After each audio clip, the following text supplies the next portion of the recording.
Teori evolusi dan Al-Quran, evolusi dan manusia. Perdebatan mengenai teori evolusi dan ajaran agama, khususnya Islam, telah berlangsung cukup lama. Teori evolusi sering dipandang sebagai konsep ilmiah yang bertentangan dengan keyakinan keagamaan tentang penciptaan manusia. Namun, pertanyaan penting yang perlu diajukan bukan sekedar apakah teori evolusi menolak agama, melainkan bagaimana teori evolusi dan Al-Quran dipahami dalam kerangka yang tepat. Teori evolusi yang dikemukakan oleh Charles Darwin menjelaskan bahwa makhluk hidup berkembang melalui proses perubahan bertahap dalam waktu yang sangat panjang. Dengan mekanisme utama berupa seleksi alam dalam konteks biologi, teori ini berusaha menjelaskan keragaman makhluk hidup berdasarkan observasi ilmiah dan data empiris. Evolusi tidak secara langsung membahas keberadaan Tuhan, melainkan berfokus pada proses alamiah yang dapat diamati dan diteliti. Masalah mulai muncul ketika teori evolusi dipahami secara filosofis, bukan sekedar ilmiah. Sebagian pihak menafsirkan evolusi sebagai bukti bahwa kehidupan terjadi secara kebetulan tanpa campur tangan Tuhan. Pemahaman inilah yang sering memicu ketegangan dengan agama. Padahal dalam ranah ilmu pengetahuan, teori evolusi tidak berbicara tentang tujuan akhir atau makna penciptaan, melainkan tentang mekanisme perubahan biologis. Al-Quran sendiri tidak hadir sebagai kitab biologi atau buku sains.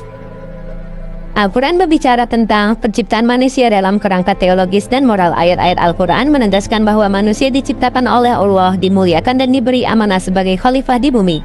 Penjelasan ini lebih menekankan makna keberadaan manusia daripada rincian teknis proses biologis penciptaannya.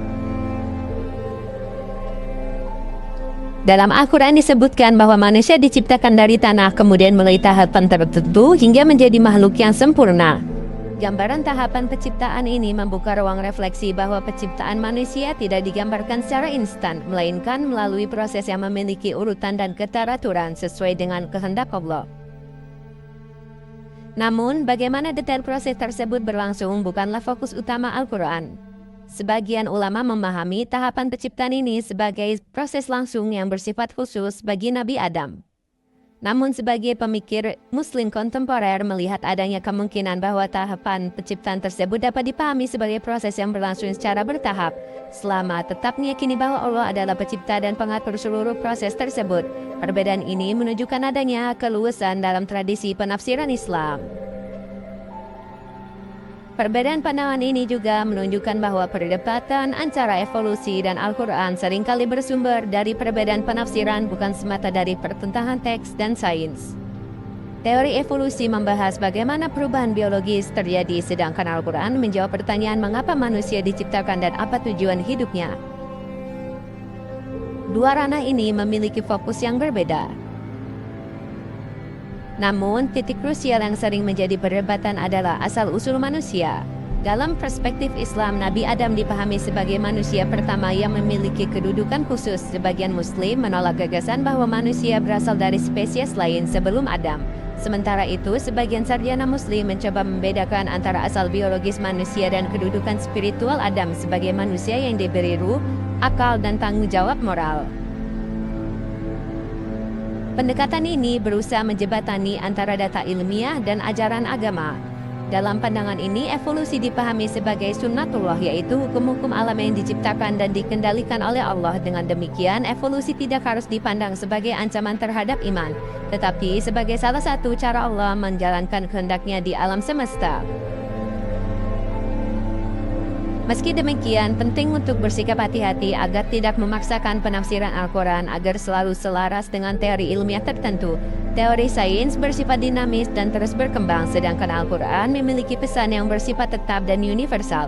Karena itu, dialog antara sains dan agama perlu dilakukan dengan sikap rendah hati dan kritis. Sebagai penutup, pertanyaan apakah teori evolusi bertentangan dengan Al-Quran tidak dapat dijawab secara hitam putih. Konflik sering muncul bukan karena sains dan wahyu saling meniadakan, tetapi karena cara memahami keduanya yang kurang proporsional. Dengan menempatkan Al-Quran sebagai petunjuk hidup dan sains sebagai sarana memahami alam, keduanya dapat saling melengkapi dalam membangun pemahaman yang lebih utuh tentang manusia dan kehidupannya, tanpa harus saling menegasikan. Tambahan ini juga mengingatkan bahwa diskusi tentang evolusi dan Al-Quran seharusnya tidak berhenti pada perdebatan benar atau salah semata. Lebih dari itu, diskusi ini membuka ruang dialog yang lebih luas antara iman dan akal, antara wahyu dan penemuan ilmiah. Dalam sejarah Islam, tradisi keilmuan selalu tumbuh melalui keterbukaan terhadap ilmu pengetahuan tanpa harus melepaskan keyakinan dasar terhadap wahyu. Dengan demikian, sikap yang paling konstruktif adalah menjadikan teori evolusi sebagai bahan kajian ilmiah yang dikaji secara kritis, sekaligus menjadikan Al-Quran sebagai pedoman utama dalam memaknai hakikat.